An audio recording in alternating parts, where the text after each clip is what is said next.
Seeing some good movies. Yeah. Phoenix Film Festival is growing and growing every year. And the International Horror Sci-Fi Festival, which is part of the festival, also is getting a little bit bigger and bigger. And selections are getting bigger. Quality's getting even better. It's good to see it. I want to thank everybody for coming out and make sure the festival's still another couple days. So keep telling your friends about some of these movies and stuff, and come on down. I'm going to have all our guests here introduce themselves and talk a little bit about why they're here today, and want to get this discussion started here for what's so scary with horror movies. All right, I'm going to turn it over to you first here.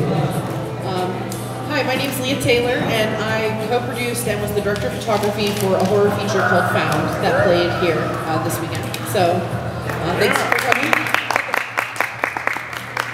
Hi, I'm Tara-Nicole Azarian, and I wrote, directed, and starred in Sibling Rivalry. Before I say anything else, I just wanted to thank the Phoenix Film Festival for having me here, and it's really such an honor to be here. Thank you very much. But yeah, I've written and directed 5 short films so far. I'm only 14 years old, and I made Sibling actually 2 years ago. So.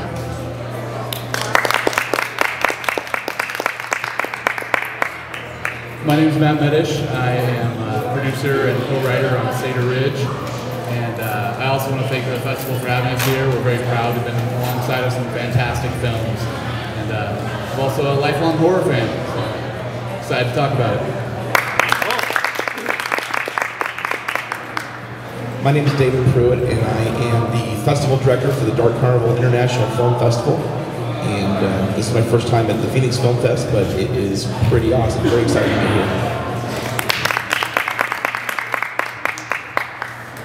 I'm Scott Schirmer. I directed, found, worked on it with Leya down there. We're not sitting together, but I'm with you in heart. All right. So I want to get started first. A pretty impressive introduction to Tara here. One of her short, Sibling Rivalry, was part of the horror shorts, and was one of the official selections for the festival. She was 12 years old when she made that short, and I was pretty blown away seeing not only the age of when you did that and the quality of it as well, because it was done really well, but also that you're a girl and you're into horror at such a young age. When I was growing up, horror movies was kind of like a boys' club thing. All the guys got together, we watched The Evil Dead, The Reanimator, Creep Show. This was our Friday nights, and every girl was watching, 16 Candles, or some kind of John Hughes movie that kind of was a little not interested in at that young age. I just want to ask you, what got you first into horror? And I want to talk to everybody as well. What are some of the films that got you into horror to even get involved in this genre here? Making horror, I was actually on a different film set. I was like 9 or so, I might have been 10. But it was a horror film set, and it was called A Few Brains More, and there was actually a woman directing it. And I was just like so impressed, and there's a woman directing that, and it just made me think, yeah, I can do that too. Not to mention it was also a horror film, so I'm like, yeah, I can also do that. So, but getting into horror, just the genre itself, I love Hitchcock films. I'm a humongous Hitchcock fan. So. Cool. What about you, then? What got you into the horror film love here? Well, actually, I went to IU, and when I first went to IU, I hadn't really seen a lot of horror movies. I didn't really know what I was missing, and I got involved with a film festival there, actually Dark Carnival, the one that Dave is the festival director for, and I interned with them, and I learned all about independent horror that way, and then sort of, worked my way into the great classics, and seeing American Psycho and Pet Sematary and finding out they were directed by women was really inspirational, so. Have you seen the American Psycho parody that just came out online with Huey Lewis? I haven't seen it yet. You guys haven't seen it? You guys need to see it right away. Funny or Die just did a parody of American Psycho where Huey Lewis is talking about American Psycho, and he's doing the whole, you know, walking backwards thing, and it's Weird Al sitting in the chair. And, you know, and he's got the newspaper everywhere, and he ends up bashing Weird Al's brains in. And he's talking about the whole history of, you know, American Psycho. It's pretty awesome. And how about you?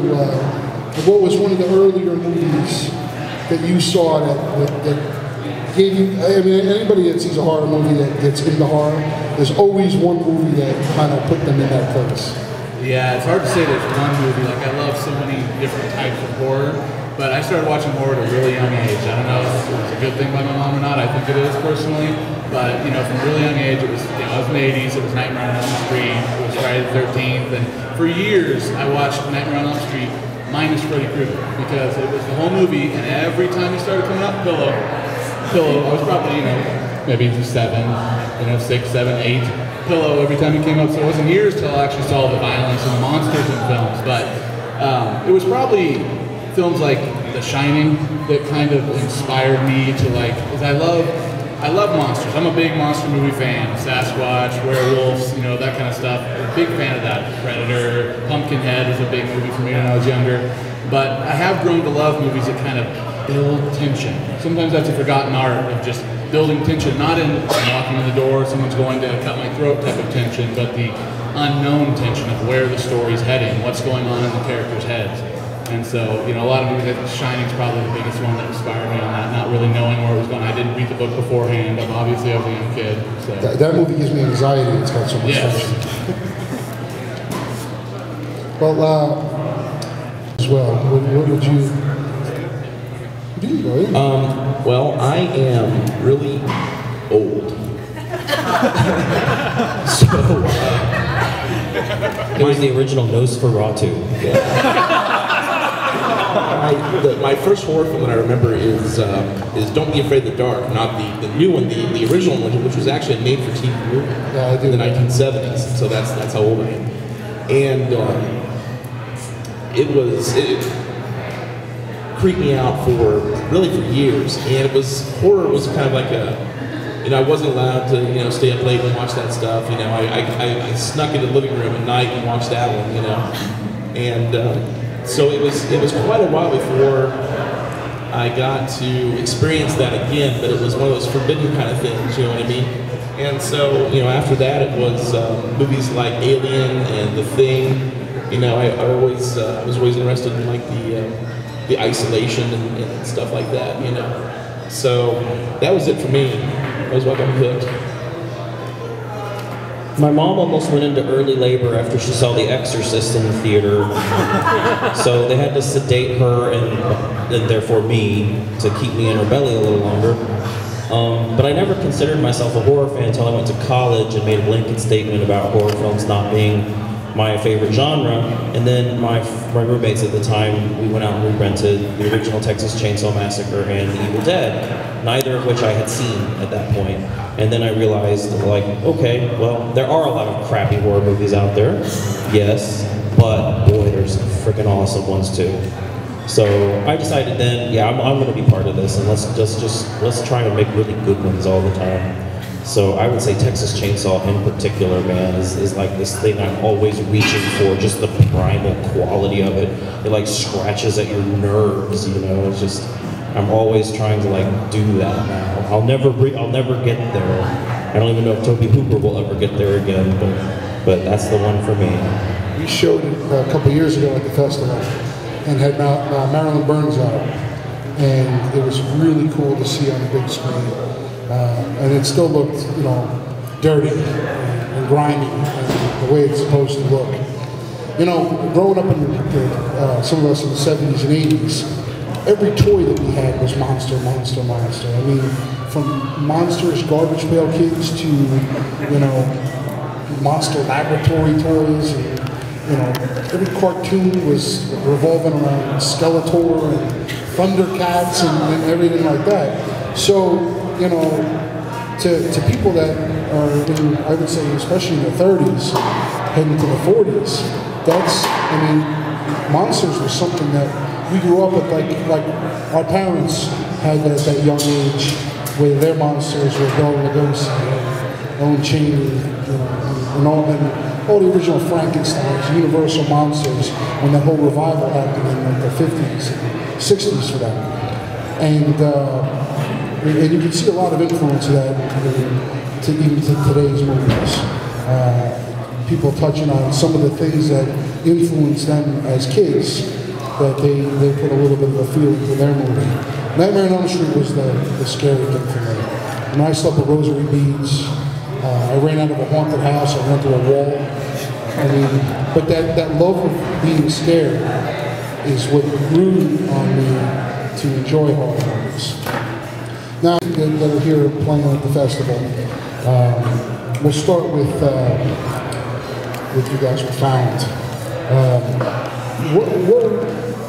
When you guys are making a movie like Found, what goes through your head in the degree of like the scare factor? Like, what do you, when you're making a film, I know everybody's got a script and they got, some storyboard ideas, but as you work on a film, you do come to change things as you're going. What were some of the aspects of the movie, especially some of the people that didn't see the movie, something that you maybe gored up a little bit more or pushed a little harder for a specific scene or a part that you really wanted to make the audience squirm? Well, I think that Found is kind of interesting because it's actually based off of a novel, and so we had a lot to work from there, and that really helped a lot with a lot of the dialogue and stuff like that. And we were really, honestly, very faithful to the story, because that's what was special about it to us, was the story itself. That's what makes it special. And we didn't really change a whole lot of it. We added the gas mask as a visual element because the gas mask is really cool. Yeah, because we wanted Scott really wanted to have that in the marketing. And then other than that, we changed a couple of locations due to some fact, like there's a scene that's supposed to be in a church. We couldn't get a church to let us film in, so we moved it outside to a church picnic. And there was another part where the main character Marty and his best friend David have a phone conversation, and we thought that might be a little boring, so we moved it out into the haunted train scene, and that worked out really well. So I don't know. I think the thing I was most interested in terms of what's going to be scary about this movie, what new is it going to bring to the table, was a notion that comes into the movie probably most blatantly toward the end, so I'm going to be a little vague about it so as not to give much of our movie away, but I think Found deals with the sexual fetishizing of violence. And I think that's always been under the surface of most horror movies, as long as I can remember. Sex and violence are very linked, and it might be a little controversial for me to say it, but in college, we were always told that rape was about power and not about sex. And while I think power is definitely a part of it, I wondered if that was true, that sex was actually no part of it at all. Because what if violence was fetishized, sexually fetishized? I think some people truly do get off on hurting people. And I think that was the most disturbing thing that we could make sure stayed in Found, that maybe hasn't been explored in a lot of movies too well. Well, with today too, with the bullying aspect, there's a lot of that in the movie. That's like a big topic today.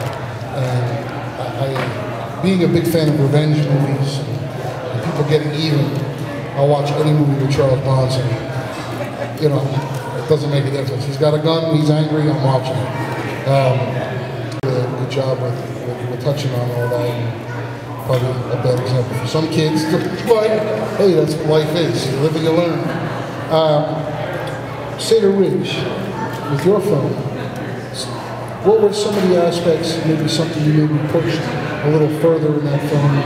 Something that was a scene that you really wanted to maybe make a little stronger on the screen for people to see and squirm a little bit more for?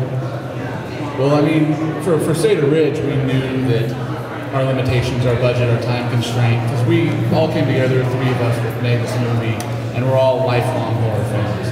So we wanted, the characters, people to care about them a little bit. We wanted people to not know what was going on and be scared, but we also wanted, the moments of violence. We wanted the elements that we'd seen in all other horror movies, but we could only put so much in the mix. And I'm a strong believer that we subconsciously or intentionally pull from everything we've seen, and fear is kind of created from that. We've got the primal fears everyone kind of understands, violence, threat of your life, but there's little fears, like, you know, in Hellraiser with the clacking teeth, you know, people scared of things that might not. Shadowbox, yeah. Yes, exactly. Might not work for everyone else.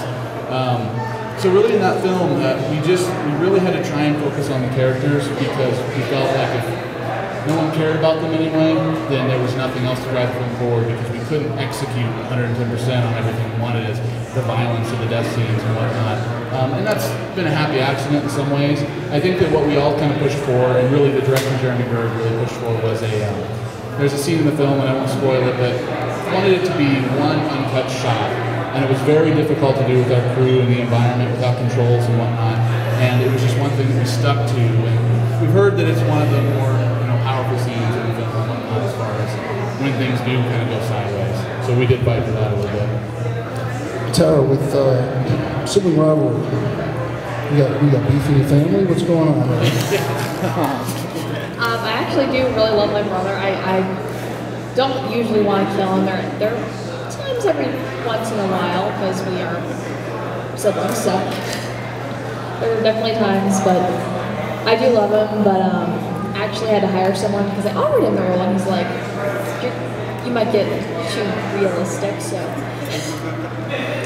But the Sibling Rivalry, I actually kind of came up with the idea when I was stuck in traffic. Yeah. Stuck in traffic? Yeah. We're stuck in traffic and I'm just like, wait, I got an idea. What if I killed my brother, chopped him up into pieces, cooked him, and fed it to my mom? And my mom was like sliding out of the car, so. Well, I guess I don't feel so bad when I'm in traffic and I want to kill a guy on the road. Because you just taught me on that one. You know, I'm thinking about putting this guy on the road, flipping the car over, what would happen. You're thinking about killing your brother. And eating him. And being so gleeful about it. Are you scared of me? I don't know, the way he's staring right now, I'm scared of him. How you guys, I mean, with the turnouts and some of the films, I'm sure you guys obviously went to the screenings of your films. Have you talked to any of the fans here at the festival? You know, maybe after the film, and got some reactions from some people? I mean, yeah, we've got one screening. Our next screening's at 4 o'clock, so right after this, so anyone who hasn't seen Theater Ridge, come on over there. Yeah, Theater 5. Theater 5. But it is always good to get the reactions, and I love being a part of some of these other films and being able to ask, what was going on and how the film was made technically. But yeah, we get a lot of the best feedback for us because I mentioned earlier how we couldn't achieve everything we wanted to in the film, and that always sits on your head the whole time you are out there showing the film to people. Is that people really appreciated some of the happy accents in the film, and one of those being that the fact that we didn't have a lot of gore or over-the-top violence in the film, it allowed some other elements of the story to kind of shine, or maybe it could have detracted from it. We've got those compliments a lot, and it's nice to hear because we had to take it that direction, and I guess it turned out on some level. I shouldn't just assume that everybody has seen the film, so why don't you talk about the film a little bit? Oh yeah, if I'm just I kind of blew past that, Theater Ridge is a film about a woman who's been adopted. She doesn't remember her past, and essentially she supposedly gets a house left to her, and she heads out to it. So I mean, right off the bat, she's got that cabin in the woods kind of feel to it. They're going out there, but when she gets there, it kind of takes a turn. There's another character that has an involvement with her past involved. And we kind of try and study what happens when you black something out. When you have a traumatic past and you black it out, what happens when you start breaking through those walls? And what can happen on a psychological level. So most of our horror elements become psychological. We had one review that talked about how they still call this a horror movie, but there's no monster, there's not really a slasher, there's not a ghost necessarily. But yeah, it kind of happens in the head. And I hope that, I'm really curious if anybody sees it, and I'd love to hear about it because that type of feedback is really important to know that it got through. That there isn't this one thread line, like what do you see when the screen shows things. Like at the end of The Shining kind of inspired a lot of it when all of a sudden you visualize what's only been going on in Jack's head, the whole time, and you start seeing it, the other characters start seeing it, and that kind of inspired a few moments in the film and whatnot. What about the sound? Let's give a bit of insight on that. Well, it's been really cool. Just people coming up and saying, you know, that they like the movie. That's always a really rewarding experience. And one of our favorite things is when somebody, you know, rates us on IMDb or you know, sends us a little alert on Facebook after they've seen it at a festival or a con or whatever. And I don't know, people seem to like it. What do you think, Scott? I like it when people say they can't shake it and they're still thinking about it a few days later. That's just the most awesome thing, because that's how I felt when I read the book, and that's what I wanted to capture. So I think that's like the greatest compliment, my favorite one. Not many horror films truly affect you sometimes, especially as lifelong horror fans. Sometimes it's like we're hooping and hollering, we're having fun. The ones that make you think afterwards, I love a lot, and the ones that affect you. This movie, I mean, I watched it now and it kind of penetrated me. I'm walking out, I had to, you know, shake it. It took me a while before I was even ready to think about seeing the next film, and that's when I knew. You know, there's moments when I'm like, I do not like what I'm having to sit through right here. This is painful, but only in the best of ways, because you know, it got to me, and that rarely happens. That's a great success. Cool, because yesterday we had these four kids. They couldn't have been older than 16, and they came up to us, and the girl said to me, she said, "Congratulations on scaring the shit out of me." That's what she said, and it was so cool that, you know, that it affected her in that way. So. When I was 16, I did everything I could to try to go see a rated R movie. Those kids are lucky. I grew a beard just to get into some of these movies. You needed to grow up in a small town. I always used to tell the story of like horror movies as a little kid. I always remember getting to watch, I think it was Friday the 13th, Part 8, and Nightmare on Elm Street Part 5. It was a double feature back when they did them. I was 10 years old, and I just got dropped off in front of the theater by mom, and me and my best friend just walked in and watched the two movies back to back. Small towns, they didn't care, and I loved it. Got to see a lot of movies on the big screen that I never would have normally. We had an independent video store, or we all did. There was one in my town, Palmer Video. I still remember the name of it. It had brown, the cassette, the VHS cover on the front, and then the brown plastic box behind it. VHS player. Yeah, that's good to hear. I spent maybe 2 summers, literally, and I never rode my bike anywhere. I still don't. If I gotta walk with a million, I may get in the car and drive over there, back to the theater. But I rode my bike every day of the summer to this video store. I just rented every movie that I could rent. And the guy at the video store at first wasn't letting me rent the rated R movies, and I would go there and he couldn't get on the internet, so I'd write down titles in a notebook that I wanted to rent when I was 18 years old, you know, and I had like a whole notebook of them, and then finally the guy just started letting me rent every movie I wanted. I was there every day. I was like, get this kid out of the store, you know. Today, with movies, you know, generation's a little bit different. Kids got so much access to everything with the internet today. I would love to hear. Yeah, I'd like to hear about that. Because I mean, in Found, there's a lot of talking about the VHS. You see it on the screen, and it brings a lot of us back to what it was like in the video store. I'm really curious as a horror fan, as a fan of Hitchcock and classic films. Like, what has it been like for you? Because I mean, I'm guessing that you grew up. These films were available streaming online, DVDs. I mean, just everything.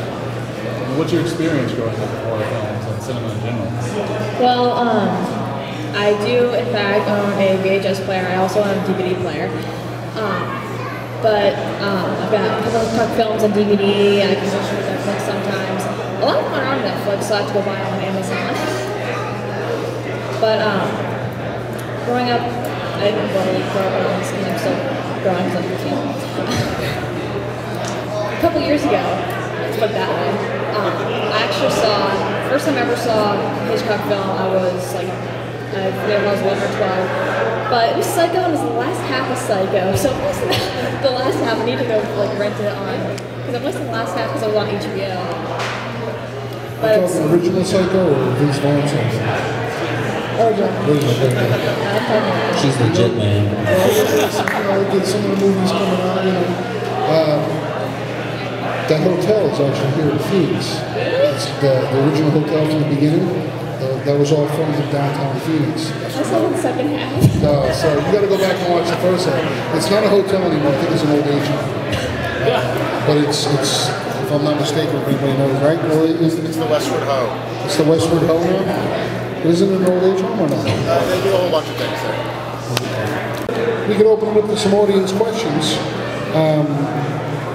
You know, anybody has a question, definitely shout out to us. He's going to get the mic right now, so. I just want to grab the microphone. Yeah. It's coming up, it's August 30th and 31st, right? That's correct. In Columbus. That's correct. Yeah. I saw you guys have Nail Biter playing at your festival. Actually played that last year, yeah. Was I looking at last year's? Yeah. So I'm a little behind on the website. Hey, listen, I thought I did something like that. What do you guys, what do you guys got coming up this year? We're actually in the selection process right now, so if there's any filmmakers out there, yeah, well, you're a given, but yeah, if there's anybody out there who has got a film in production or got a film done, send it our way. We'd love to see it. I mean, have you been to the Phoenix Film Festival before? No, this is the first time. First time? First time. You've been seeing a lot of movies, you like it? Oh yeah, it's awesome. Make sure you go home. This is the festival that all other festivals should be modeled after. That's a good line. I'm going to make sure we forget to do that. But ours is pretty awesome too, just saying. If you want to submit to Dark Carnival, it's www.darkcarnivalfilmfest.com. Cool. Let's grab some questions from the audience. Anybody's number one that's here, have you seen any of the films? Yeah, that's it.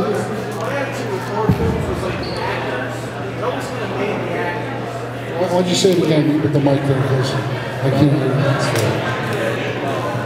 Well, I was wondering, actors in horror films, it's like kind of what I always seen in my experience to make. It was like the easiest way for an actor to get a role was in a horror film. Because they were the cheesiest ones to make, the silliest ones, and usually when you're saying about bad horror films, those are usually my favorites. And when you talk about Freddy Krueger, I'm like, yeah, that's great. But then you start talking about like some terrible ones, like Cannibal, I can't think of the name right now, but you guys know the ones where like the pus is so over grandiose of just redneck zombies. Yeah, thank you. So I guess to phrase the question would be, do you think that still affects film today?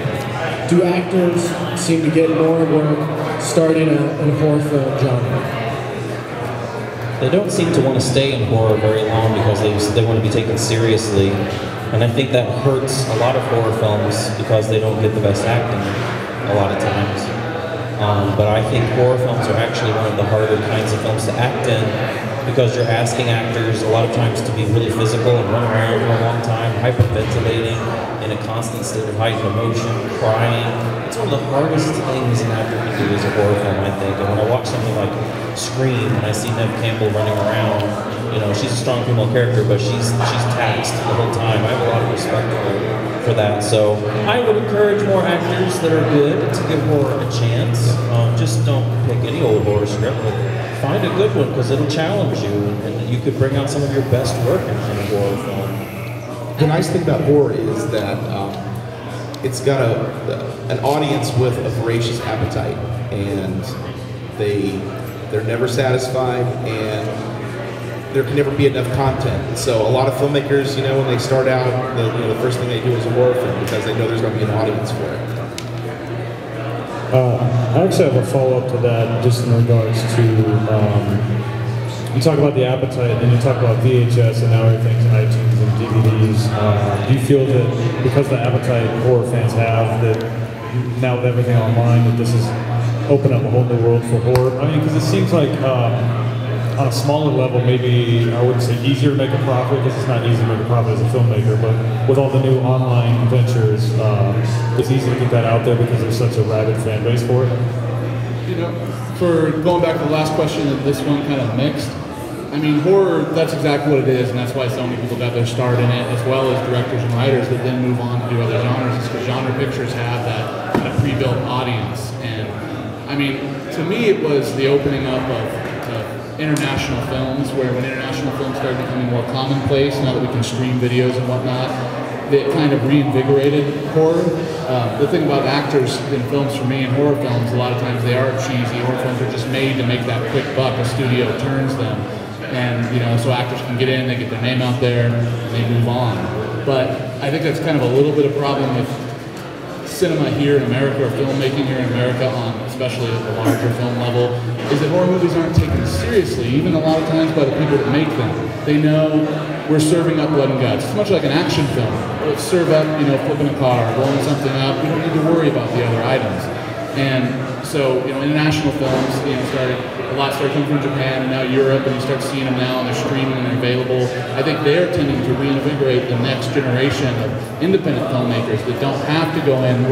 I just need to chop off someone's head. I just need to have a monster jump out of a closet and it's done. You know, filmmakers that love to make movies have to get a good story. You have to get good characters. And if you don't have actors that give 110%, everything you've done, all the work you've done is out the window.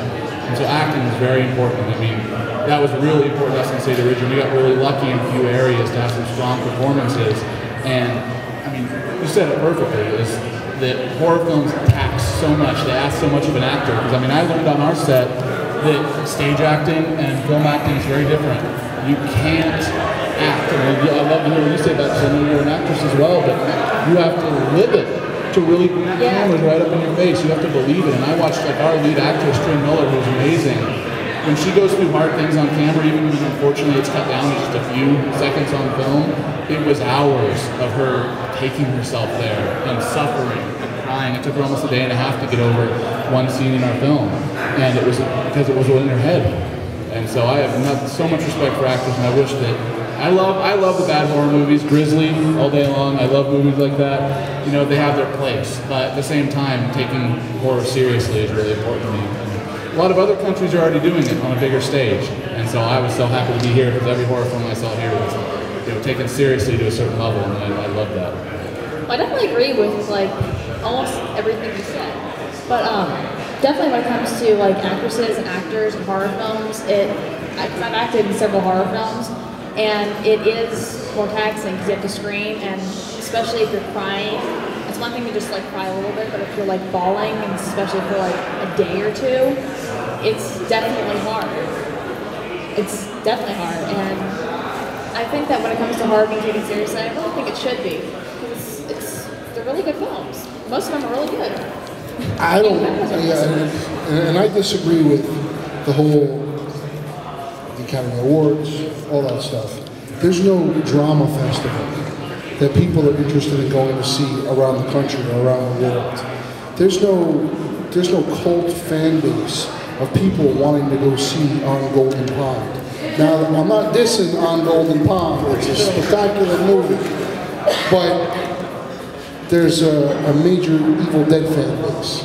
And these kids, and I'll point one guy out to you right there, my friend Brandon, who's the other horror programmer for the Film Festival over there. Very smart man. He has bought every version of Evil Dead, probably 5 different DVD versions of Evil Dead 2, of Army of Darkness, the Bruce Campbell edition, the one that comes out with a Necronomicon. He's bought the movie 20 times. Anchor-based. I did the same with Sailor Moon. Exactly. So, you know, a lot of actors, you know, a guy like Johnny Depp started out on Nightmare on Elm Street, or Jennifer Aniston, Leprechaun, or Kevin Bacon, Friday the 13th. Kevin Bacon, Friday the 13th, Courtney Cox and He-Man, Masters of the Universe. You know, Leonardo DiCaprio in the Critters movie. Yeah, think about it. You know, plus Courtney Cox got pulled up by Bruce Springsteen, and I forgot what song that was. Dance in the Dark. Was it Born in the USA? Dance in the Dark. A lot of these guys that started out in this genre, and some of them did come back and do some stuff. I mean, I would say that Johnny Depp, even though he's moved on to bigger movies, he still does come back with his Sleepy Hollows. And Pirates of the Caribbean is kind of a kid's monster movie, but it's a monster movie. It's a genre that people love, that are die-hard fans of, and that are glued to, and to be fans of. And as we all get older, the people that are voting for these movies in the Academy Awards that do win, when they pass up a movie like, I thought the last Batman movie was phenomenal. I mean, it probably outgrossed almost every movie that won an award, pretty close to it. And it really just didn't get any kind of a nod, you know, and it's a shame, you know. But that will change because the people that are getting older that are watching the movies are our generation. You know, and I think we're going to see a lot more in the way of horror and monsters. think that's getting lesser. I think it's getting bigger and bigger. The question I have is kind of philosophical. Like, when we say horror, we talk about suspense. I always feel like suspense is innately involved in horror. So as directors, filmmakers in general, where do you find that line, and how do you try and kind of marry those things in your film? I think that's a really interesting question, and I think that a lot of dramas and a lot of different things that are classified as dramas are really horror movies. Silence of the Lambs is a great example because I'm pretty sure that movie wasn't marketed as a horror movie. It's a thriller, but to me, that's straight up horror. That's terrifying, you know? And I think that happens a lot. People are, Hollywood in particular, is afraid of you know, calling serious movies horror movies due to a lot of the reasons that were mentioned earlier. Well, everyone in the world, people have this conception that horror is just torture now, or slasher films, because Hollywood has reinforced that image for decades now. So I think it's up to all of us to keep challenging people's concept of what is a horror film, because we've mentioned some really good ones here. Hitchcock is known as, you know, the master of suspense, but those are horror films for the most part in my mind, and they're classy as hell. You've got to watch all of the Hitchcock films to learn some good lessons. And The Shining too. I mean, suspense is a huge part of it. You can have a scary thing in your movie like a clown or spiders, but it's just going to sit there until you build some suspense around it. So I think if you don't have both, you're not going to win. Yeah, it's definitely true. Like, there's several horror films that, without the suspense there or without the horror element there, they just don't connect. But there are some exceptions that sometimes they don't marry exactly well, but there are definitely horror films out there that definitely need suspense element in there to be a good horror film. Otherwise, it starts to feel cheap. It does. Otherwise, it's just shock value. And if you sit there and try really hard to shock an audience over and over again, they start to feel like a two-dime whore. You know? Mike Malika's turned rabbit trains around. It didn't really shock me too much. Primal fear. Oh, sorry. You say like primal fears are what, you know, a lot of them we just cheaply use. They're just like, people are scared of being cut or hurt or injured. You know, they're scared of, you know, the unknown because of they're going to get cut, hurt, or injured. It's an animal instinct. It's so natural in us. And you can play upon that, but you can always take it to the next level and play on what creates fear beyond that. You know, like I was kind of mentioned earlier, a suspense is, you know, can be created both ways, but if you care about the characters, which a lot of people don't seem to care about, it's just like, where's the next werewolf going to come out and tear this guy apart? That's what I'm waiting to see for. I loved Jason Voorhees as a Friday the 13th fan growing up, and I wanted him to come out and kill more people. I didn't care about the characters, he was just a badass. And there's a place for that, but it never elevated those movies beyond that for me. It's like food, you know. Jason, I like Jason movies, I do, but they're like popcorn. You know, they're a burger. And then you've got your classy, expensive meals like The Shining. Oh, and there's movies like The Descent. I personally didn't think the monsters were scary in that movie. I thought watching those people climb down those ropes. Ditto. That whole movie, I was like getting heartburn. I was getting agitated watching it because they're like climbing and you're waiting for them to fall, and you're waiting for this to happen and that to happen. And you know, I thought that was more suspenseful actually than the monsters themselves coming out. That movie was an assault on phobias. Yes. Claustrophobia especially. What I actually find the scariest is not seeing, you know, a million people get slaughtered and blood and guts popping up. What I find the most scary thing in horror films is when you just see enough and you know what's going on, but sometimes your imagination can go more than what you can show on camera, like with Hitchcock or with Jaws. So that's what I find. Yeah, Jaws, perfect example. Oh, yeah. I was afraid of the toilet because of Jaws. I wouldn't go in the pool. I mean, that movie I think is the scariest movie ever made. At any age you watch that movie. I mean, I love that movie, and if it would have been made today, with the CGI that's available, you would have seen the shark tearing people apart, you would have seen everything. But I mean, why do people read books for thousands of years? Why do people tell stories?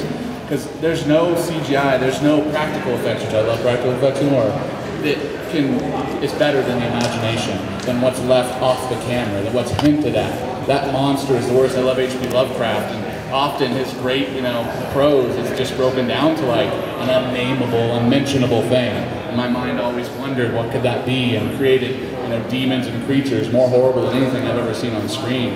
And I mean, like Alien was mentioned earlier. I mean, that's a big movie that informs how all of my small budget genre pictures would be moving forward, because we can't have CGI or big monsters, and I wouldn't want it, because they couldn't do it either. And so they kept the creature in the dark. They talked about the creature. And you built your own fear of what it's going to be like until you get a little bite at the end to just seal it. So I definitely agree. To me, one of the scariest parts of Jaws is when they're all in the bottom of the ship, and the guy is talking about the USS Indianapolis and Phenomenal. that is one of the most amazing monologues ever written, and I just about peed my pants the first time I saw that. I don't know, it was just amazing to me. Here's the drinking with bow-legged women. You got another question out there? Yes, I do. You guys are phenomenal in your thought process, and I appreciate that. However, I'm probably one of those weird people that I don't want to see a scary movie that I'm going to have nightmares on, because I do. But when it comes to Hitchcock or Tarantino, and let me tell you, I think they're pretty playing with your head psychologically, and I consider that a scary movie. However, it makes me think while I'm watching the movie. And my person, that's how I am, and my granddaughter can agree, I'm the person who's sitting there watching it, and then I will make a noise even when I think it's going to happen. I mean, like the car goes, there's a car that whizzes by, where the music kind of gets you going, and you go, and here I'm the idiot in the back making the noise, and about 20 people around me are like, stop it. And I'm horrible. What about what you would call the cheesy monster movies of the 30s? Lon Chaney, some of those guys. All cheesy. Yeah, I wouldn't know if I call those cheesy. They were scary. They did look scary. And at that time, it was what I would call the era. That age. Now, when the young kids watch it, they're like, yeah, right. Here he comes up the hill, and nobody cares. Well, when it comes to Hitchcock, everything you mentioned about Hitchcock is actually one of the reasons I love him. He's my favorite director. I think he's just amazing. I love the fact that I actually watched a Hitchcock film last night on Netflix. It was Lady Vanishes. Awesome film, by the way. But it's actually one of the main reasons I like Hitchcock, because you have to think. I like that kind of horror. It's one of my favorite kinds. I spent my whole childhood, my mother, who was showing me, Nightmare on Elm Street when I was 7 years old or whatnot, she hated classic films. She didn't like her childhood growing up, and it reminded her of the age. It was always cheesy and ridiculous, and the effects weren't up to par, which now I watch the movies from the 80s, and their effects aren't necessarily up to par or whatnot. And I didn't discover it for years. I was just like, it's silly, it's goofy, you can't take it seriously. And that's the whole thing. It's the opposite effect of the movie that has just crazy effects, the cars blowing up. Those kind of films are the opposite of that. You take that out, and what they had to work with was your imagination. What they had to work with was making you think. And so it's like, I find even obviously, with younger viewers that have been raised in a world of CGI and big explosions and a lot of information coming in, sometimes it's actually a relief to go back and see something that's pure, that's storytelling, that's creative. I mean, it's amazing. Those films were, when I first discovered them, such a late bloomer to it. They were so creative, and even going back to like the Wolfman, Lon Chaney, it's like it's of the era. Like when he walks up and he's sitting there, telling the woman how he saw her through his telescope. All I can think is this is insanely ridiculous. This is the way he's treating her as a woman. All these period things they do detract, but you kind of let that wash away and you look at the bigger picture. There's a story of pain and sorrow that is been emulated for years and thousands of movies. So there's a little bit of something good in every great film. I always say good is good. Yeah, I definitely agree with that, and I agree with the fact that a lot of people want to see the explosions and all that kind of stuff, but to me, I'd rather see something like Art Stick and Old Lace. That was just hilarious. It was more of a dark comedy, but it was still horror. But it was hilarious. Like, I want to own that film. I so want to own that film. It was awesome. It's out there, Mom. Get it for it. I know, it's like out on Amazon or something. The thing that's like the classic horror films is that part of the mystery of those films was at the time, you know, like with the effects, people didn't know how these things were done. You know, it was all very mysterious. That was part of the mystery. It was all really mysterious. There wasn't a lot of you know, literature, or there was no DVD with behind the scenes. You know, you couldn't see how things were done. So, you know, people didn't know about stop motion or matte paintings or any of that kind of stuff. And, you know, now everyone assumes that everything is CGI. And everybody assumes that they know how everything is done. And so, They left the element of how did they do that? Right, we've lost the element of how did they do that, you know? And that was one of my favorite things about the classic horror films, you know? Is that, you know, when I was a kid, again, I'm old, when I was a kid and I saw those, you know, I still had that wonder, you know, about how these things were done. And I think it's a shame that, you know, some of that's kind of lost now. That American Werewolf and London transformation. Yeah, that is so awesome. And it doesn't always have to be the scariest or bloodiest or goriest thing, because whether you're talking about Michael Myers popping out of the shadows and just not saying anything, just looking, or the creature from the Black Lagoon underwater and just coming up like this, and he just expressionless. Both of those were just as scary to me, and it wasn't a guy with his head blown up. It was just the way that was shot, you know, and the suspensefulness that brought that feel. The great thing about the creature is that would be a challenge to shoot today. You know, they're trying. It would be a challenge to have a guy in a suit swimming underwater and not drowning. That would be a hard thing to do even today. You know, and it would probably be CGI. Well, they had 2 guys back then. Yeah, 2 guys. Yeah, a swimmer and then a guy that actually. And the actor, yeah. I was going to also add that I think kids today I worry about them because they don't watch those movies. And I don't think they're cheesy, but there's a historical perspective that instantly makes most horror films more fascinating. Like the 50s atomic horror, our fear of communism and things. And people are now talking about, why are zombie movies such a big deal right now? I think in 5 or 10 years, we're going to have some interesting theories as to why we're so obsessed with zombies. In fact, some people already have some that I think might have some validity. So horror films are very tied to our culture and our society at the time. And looking back at it through the lens of history can be so revealing and make the films even more interesting. Like The Incredible Shrinking Man. Who doesn't think that's horror films? That's all about not being able to get it up. Yeah. Horror films reflect, you know, in general, they reflect people's fear of the dead. You know, in the 50s it was radiation. It was you know, atomic warfare, and you know, in the 70s it was pollution. You know, so every era has got its own thing, and you can kind of see what people were afraid of by looking at the horror films from a certain era. Incredibly romantic about those movies too. If you look at, you know, Dracula with Bela Lugosi, and you look at Mad Love, and you look at movies like that you know, that kind of speak to that side of things, and it reminds me of Ed Wood, the film Ed Wood, when Bela Lugosi, you know, says that, you know, women like the classic movie monsters, you know, and I think that's kind of true. So.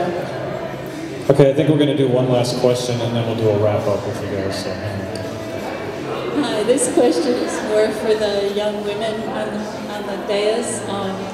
My grandmother, family rumor has it, my grandmother was a ghost writer associated with Hitchcock. And so I was wondering, I just read an article that said that when men dream, they largely dream about sex, and when women dream, they largely have nightmares. So it seems a perfect fit for women, and I was wondering if it was difficult for you guys to break into the business of creating these movies. Well, when it comes to having nightmares and everything, I actually tend to not have nightmares. I usually have dreams about, like, cute Asian guys. So,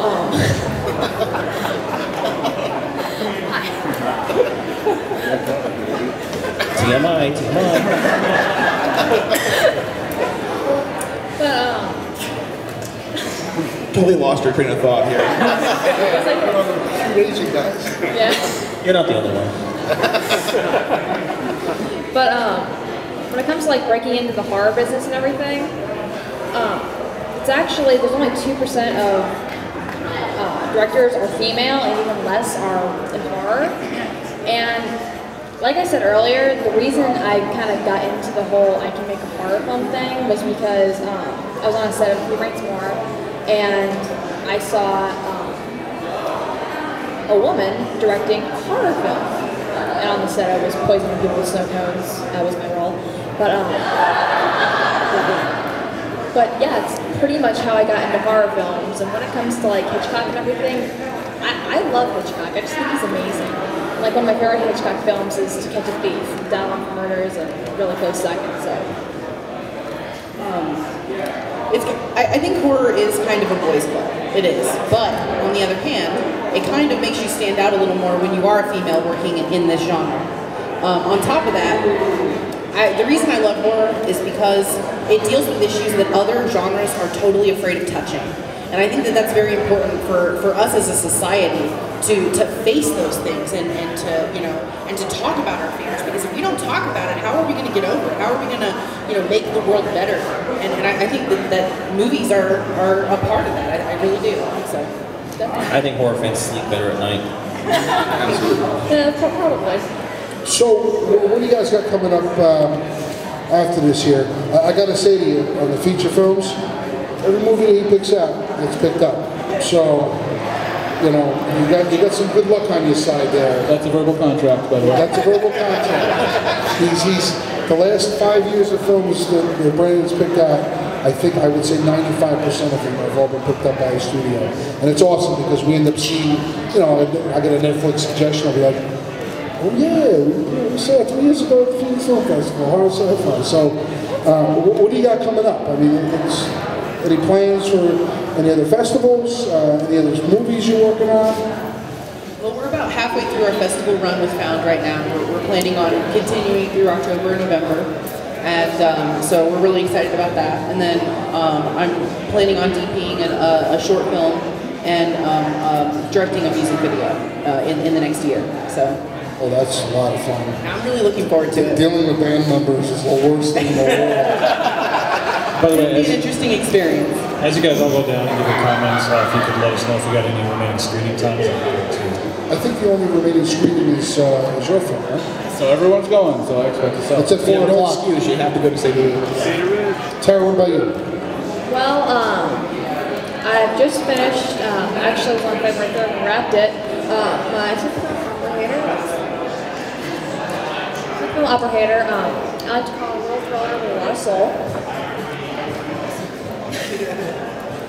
But we just started submitting out to festivals, and it's actually been to a festival so far. I've actually been to 2 festivals, and it's won, 3 awards? Yeah, 3 awards.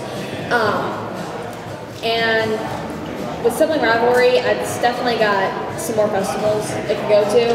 It's been 25 so far, won several awards. But I definitely have some more screenplays that I'm still working on, feature film horror. So. Yeah, we're gonna pull together a feature. That's 5 shorts now. It's time. Yeah, I've got a feature that I'm still trying to write, make sure I get the lyrics, not the lyrics, the lines 100% right. And how can people, before we continue to move on, how can people keep a track of what you guys coming out? Any kind of website, or just Facebook or? As far as Found's concerned, you can keep track of the movie at foundmovie.net, and we also have a Facebook page. It's facebook.com/foundmovie. As far as me right now, all I have is my Facebook page and my email address, but working on a website, so we'll see how that goes. Cool.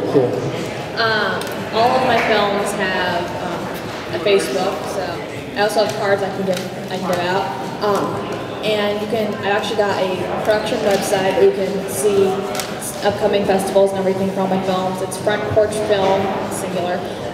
It's frontporchfilm.com, and I post everything, like where it's going to festivals, if it wins any awards, that kind of stuff. Right now, the October people, which is the group that put Cedar Ridge together, we've got a couple scripts, kind of depending on what happens with the festival run. Cedar Ridge is in the middle of the festival run right now. Currently, we have Fright Night Fear Fest that we're going to be at, and Stiff in Seattle, our home area. hopefully next we're either going to be going down the horror romantic comedy avenue, or we're going to be making our first true genre picture with a monster flick. So that's what we've all been dreaming to do for a long time, so that's what we're working on right now. TheOctoberPeople.net is our main website. We've actually, a couple of us have different shorts that we've done. You can see like trailers for those on there. And we're on Facebook, and that's kind of where we update everything that happens with Cedar Ridge, where it's going, and of course we're looking for that distribution and kind of to see what's next. So hopefully we'll be doing a genre picture with the same kind of care and character-driven focus that we tried to bring to Cedar Ridge. So. And Cedar Ridge is at 4 o'clock, right down there. So 4 o'clock, Theater 5. So, David, you want to add anything about your festival coming up? The website? Yeah, the festival is, again, it's August 30th through the 31st, and it's in Columbus, Indiana, www.carnivalfilmfest.com. And in addition to that, I'm working on a short film, that's the short that Leah was talking about, that we'll be shooting fairly soon. And so Leah is working on that, Scott's working on it. Shane Beasley, who's out in the audience, he's going to be the lead. So we're pretty excited about that. Scott, you want to add anything else that wasn't covered before it got to you? Well, Leah and I are both involved in 2 feature projects that we're trying to plan out. An anthology horror film from the author of Found, and a primal revenge piece. I love revenge movies. Very primal. Cool. Well, I want to thank everybody for staying and get involved here. Don't forget to definitely keep a track of some of these movies online. That way when they do come out on DVD and you go buy them, and then you tell your friends to come over and have some pizza and watch the movie, you remember that you got to hear some insight on these movies ahead of time. And don't forget, it's 4 o'clock, right? It's Theater 4 o'clock. Cedar Ridge. Thanks for supporting independent horror, by the way. Definitely. Thank you so much for coming, everyone. Really appreciate it a lot. Awesome. All right, guys, thank you very much.